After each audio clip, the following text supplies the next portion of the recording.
nature of matter. In our last class, we discussed about introduction to chemistry, whereby we did two classes on it. I called the first one Introduction to Chemistry 1, and I called the second one Introduction to Chemistry 2. We are done with that, so we are moving on to a new topic today, which is nature of matter. Now, next up, in this topic, we are going to be having two classes on this topic. And as a matter of fact, I'll call this nature of matter 1. I'll call this 1. So, for this class, we are going to be discussing some basic things, which are the meaning of matter. We'll be talking about the states of matter and also the comparison between the phases or the states of matter. So, next up. Now, when we said matter, we all have knowledge about matter, but there are some little imbalance between the definitions that most of you come across in textbooks nowadays. Now let's move on. When we say matter, matter is anything that has mass and occupies this space. Now, don't forget, I use the word mass.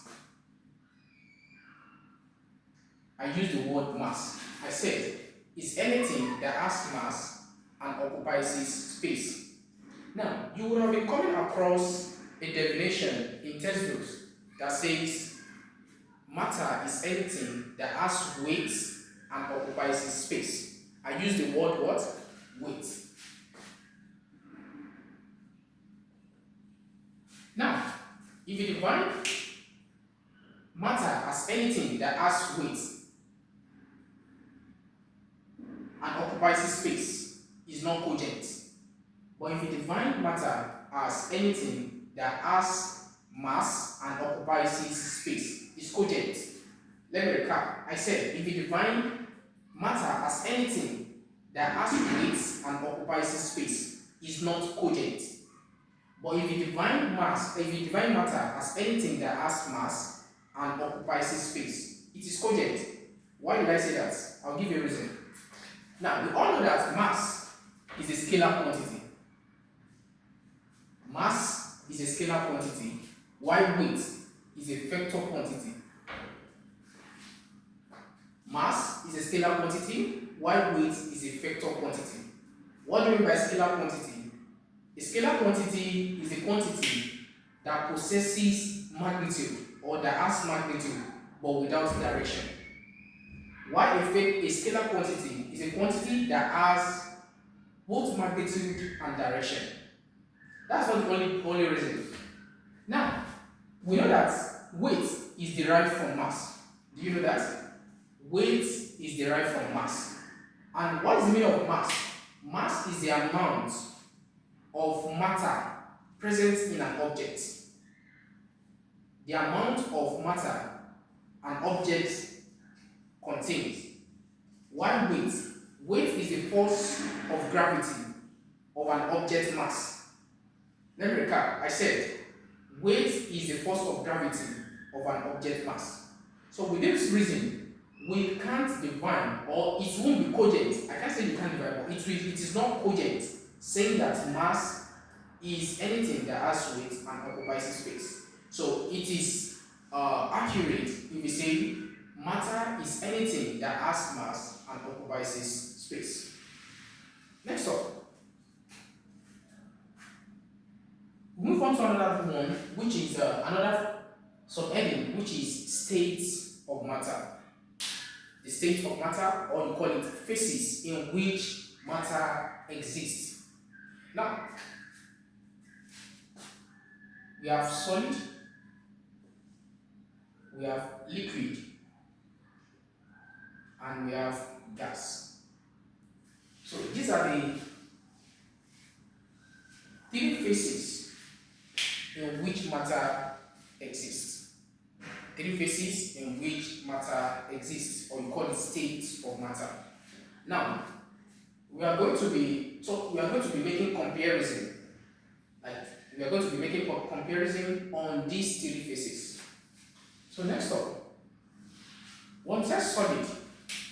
Solid is one of the states of matter in which it exhibits some certain properties that is different from other states. One of the properties of solid is that the molecular force of attraction, or let me say the intermolecular force of attraction between the solid particles are very tight. The intermolecular force of attraction between solid particles, or you say the force of attraction between the molecules of solid are very tight. They are very, very tight. So that's that. Then another property of solid is that solid it has a definite shape, and also it has a definite volume. It has a definite shape and volume. Now let's make a diagram.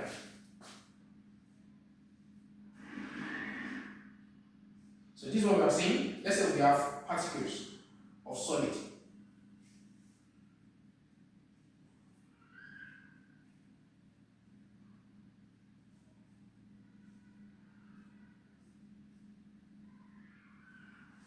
Now, if you look at this now, you see that the particles are held together tightly. So that's why you see that solid particles are not movable. They don't move. Sorry, they don't have the particles doesn't have the propensity to move. Because the particles or the molecules of solid are held together tightly. So that's that. And I said they have a definite shape and also a definite volume. Next up, let's talk about liquid. What of liquid? Liquid has a slow movement. The particles in liquid has a slow movement. Why is it like that? The reason is that the force of attraction of molecules in liquid are slightly free. I'm not saying they are totally free. They are slightly free. So that's the reason they have slow movement. That's the reason you see that particles of liquid are movable. They can move slowly because the force of attraction between the molecules of liquid are slightly free. So that's that. Another property of liquid is that they have a definite volume but no definite shape. They don't have a definite shape but they have a definite volume. So that's another property of liquid. So that's that. Let's make a diagrammatic expression of this. Let's assume that we have a container like this. So the particles are like this.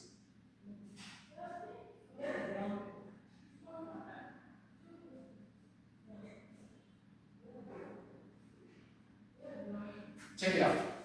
You see that, then let me call this, let me label it liquid. If you check the diagram, if you check the expression, you see that they are different. This, you can see that the molecules in liquid are slightly free. But if you look at the solid are held together. They are tightly held together. So that's that. Now let's move on to the next one, which is gas as a state of matter, as one of the states of matter. Now gas, the particles or the force of attraction between the molecules of gas are very, very, very weak. I use the word very weak. The force of attraction between the molecules of gas are very weak because they have the propensity or proclivity to move around. The particles, the molecules can move around. They can move freely. That's why they don't have a definite shape nor volume. They don't have a definite shape, they don't have a definite volume. they take the shape of the container.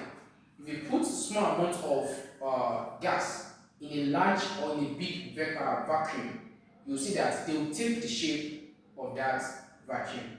So one of the properties is that they don't have a definite shape nor volume. So that's that. And also the force of attraction between the molecules in solid are very weak.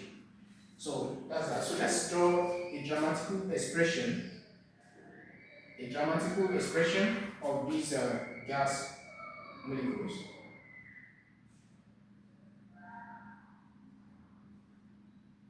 See what we're talking about. You can see? You can see.